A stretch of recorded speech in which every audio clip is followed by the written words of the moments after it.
Bonjour à toutes et à tous, Paul Emmanuel, je suis enseignant de Hatha Yoga à Lyon, formé par Sadhguru. Et aujourd'hui, le sujet, c'était de parler du yoga comme outil de transformation. Souvent, on me pose la question pendant mes cours de ce qu'est le yoga et comment ça peut apporter des solutions à diverses difficultés qu'on peut rencontrer. Donc la chose importante à comprendre, c'est qu'en Occident, le yoga n'a pas forcément la même définition qu'en Inde. Euh, le yoga, pour nous en Occident, est plutôt associé à des mouvements de stretching ou de la relaxation. Enfin, j'entends souvent ah, j'ai un petit peu mal au dos, il faudrait que je fasse du yoga, ou tu es super stressé, tu devrais te mettre au yoga. Alors si le yoga était pratiqué il y a 5000 ans par les êtres humains pour se sentir plus relaxé, je pense que ça se saurait. Et puis, si la sagesse était liée à la souplesse, eh ben, ça se saurait aussi.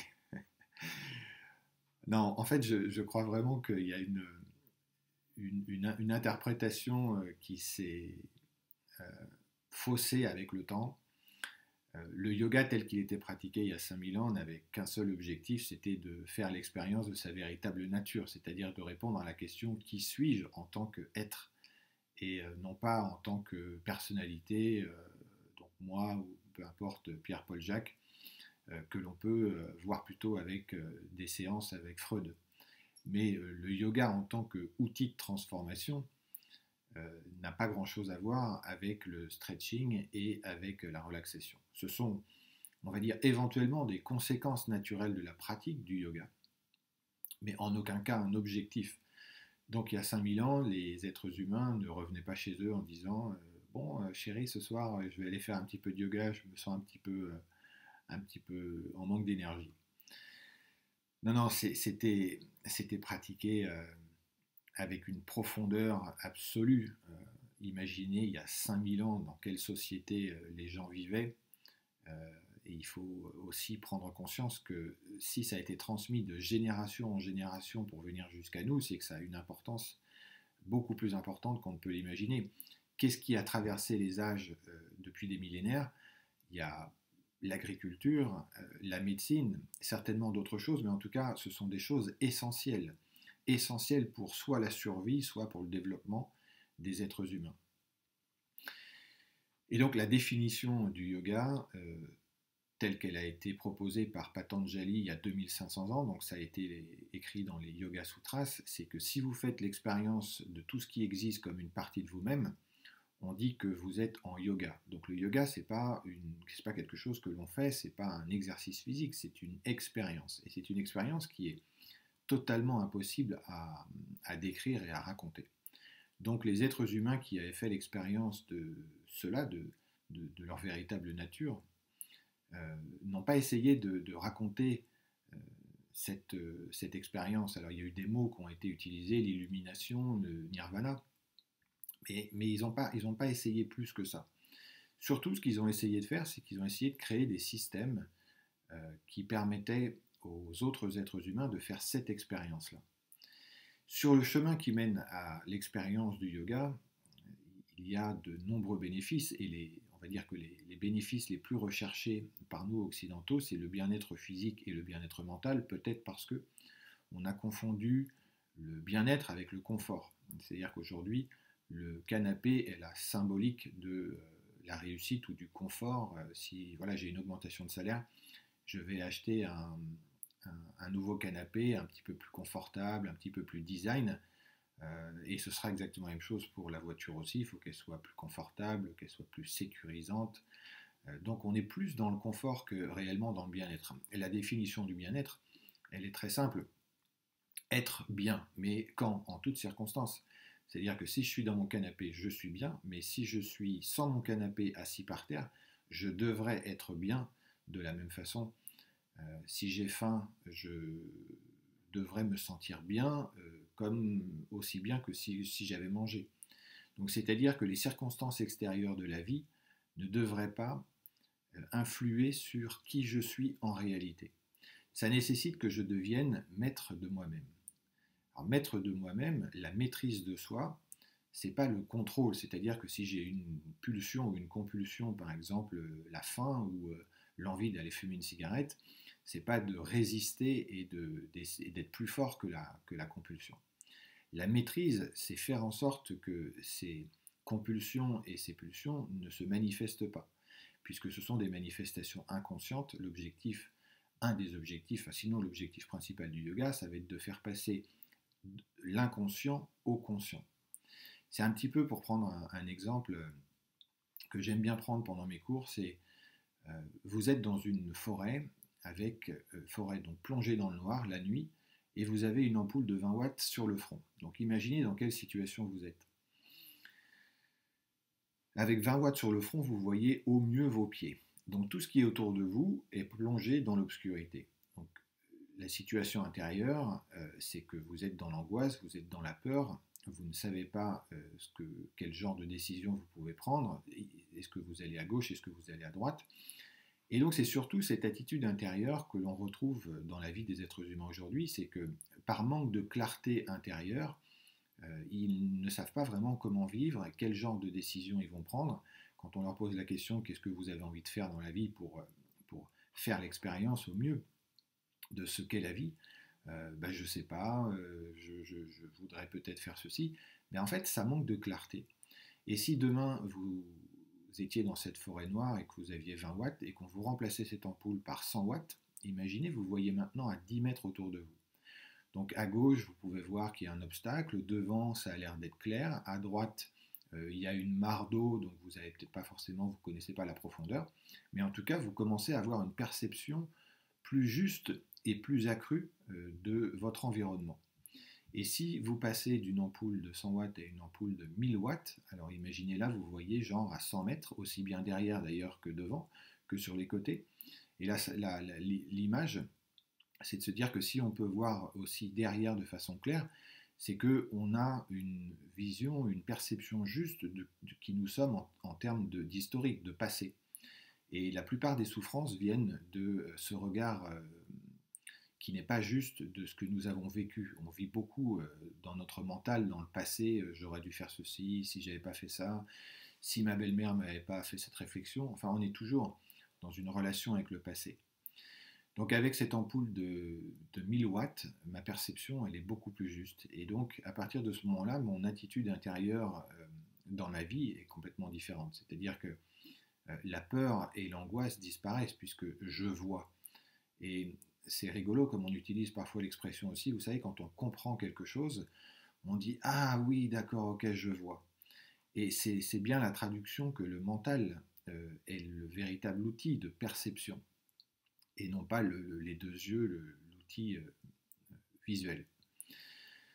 Donc voilà une définition du yoga qui va nous permettre de comprendre que c'est un outil de transformation, parce qu'en utilisant le yoga, alors au mieux au quotidien, parce que c'est plus je pratiquerai et régulièrement, et plus les effets de transformation se feront sentir.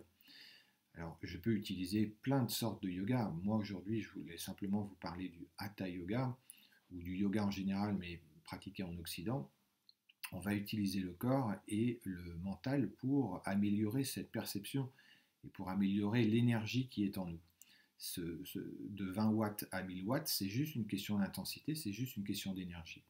Et nous avons en nous toute l'énergie suffisante, simplement il faut réussir à la canaliser et à lui donner un chemin conscient. Et c'est pour ça qu'on va utiliser les postures de Hatha Yoga, les postures de yoga, parce que si vous regardez un petit peu la façon dont nous vivons depuis notre naissance, on a peut-être 3 ou 4 postures au maximum. On a la posture allongée quand on dort, on est debout, et puis la plupart du temps, on est assis quand on mange, quand on est en train d'étudier, donc à l'école, à l'université, et ça ne laisse pas au corps beaucoup de possibilités d'expression.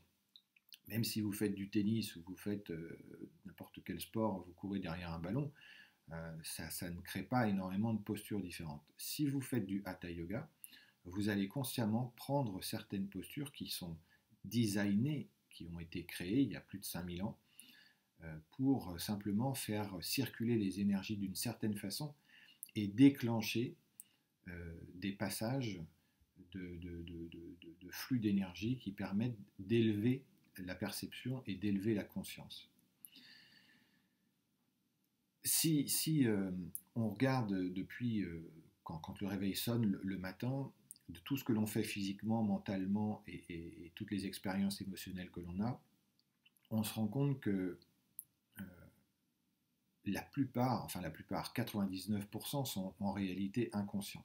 Si vous regardez vraiment depuis que vous êtes levé, de tout ce que vous avez fait physiquement, combien était vécu en conscience. Et quand je dis vécu en conscience, c'est par exemple, je vais le montrer, si je mets ma main ici et que je la déplace comme cela, c'est un mouvement conscient qui est réfléchi, qui est décidé, qui vient de la volonté et que j'ai vécu donc en conscience. Est-ce que de tout ce que je fais physiquement, même quand je me lave les dents, même quand je suis sous la douche, même quand je mange, est-ce que je suis réellement dans une attitude consciente? La plupart des gens vont dire non, je pense à autre chose, je suis en pilote automatique, je pense à ce qui va se passer dans ma journée, et donc je ne suis pas ici et maintenant en conscience.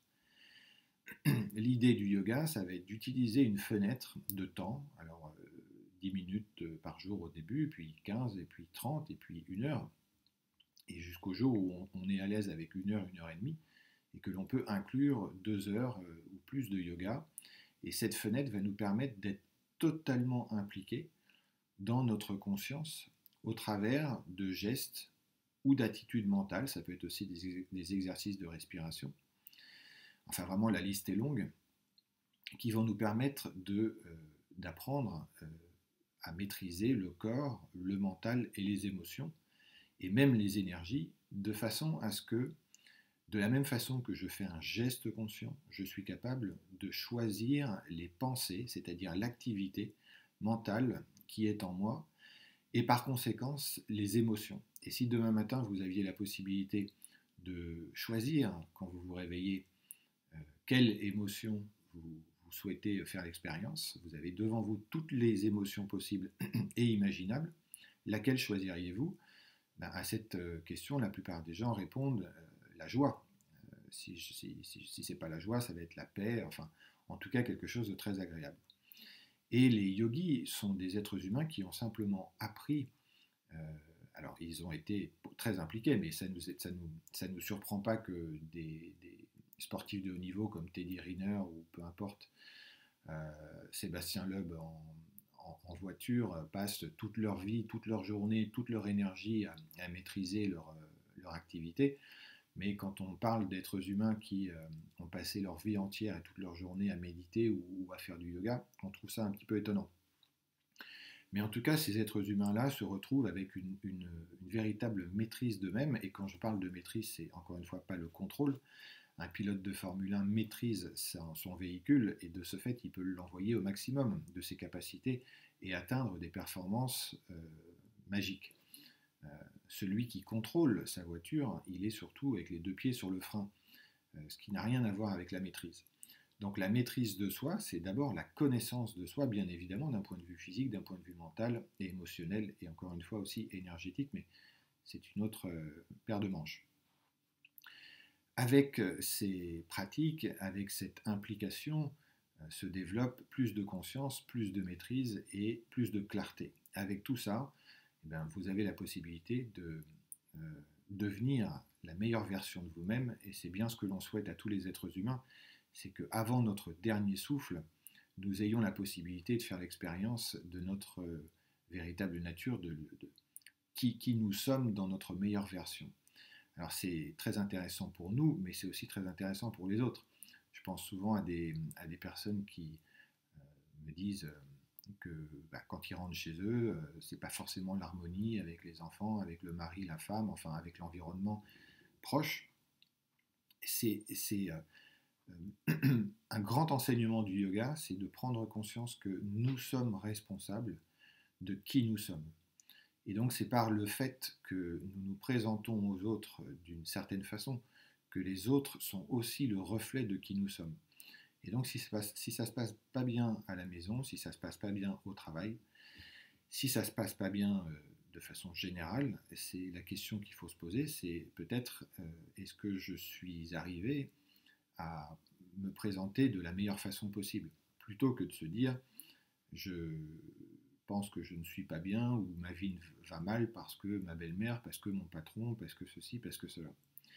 Donc un grand enseignement, mais qui est très difficile, il ne faut pas le sous-estimer, c'est la part de responsabilité. Et cette part de responsabilité, elle est totale, c'est 100%. Je suis responsable de qui je suis. Ça ne veut pas dire que la vie ne va pas nous amener en face des événements difficiles.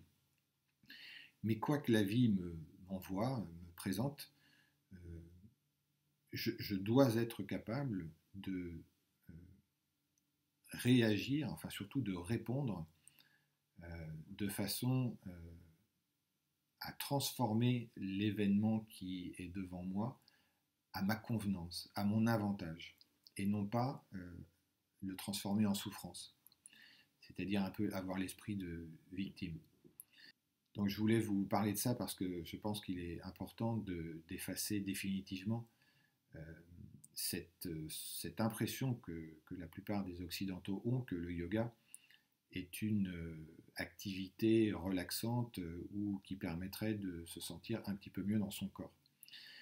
C'est bien, bien, bien, bien plus que ça. Et si vous pratiquez le yoga au quotidien, vous aurez bien sûr comme conséquence d'avoir un corps qui fonctionne bien et d'avoir un mental qui fonctionne bien. Mais l'objectif ultime, c'est surtout de faire la connaissance de soi dans sa plus grande profondeur.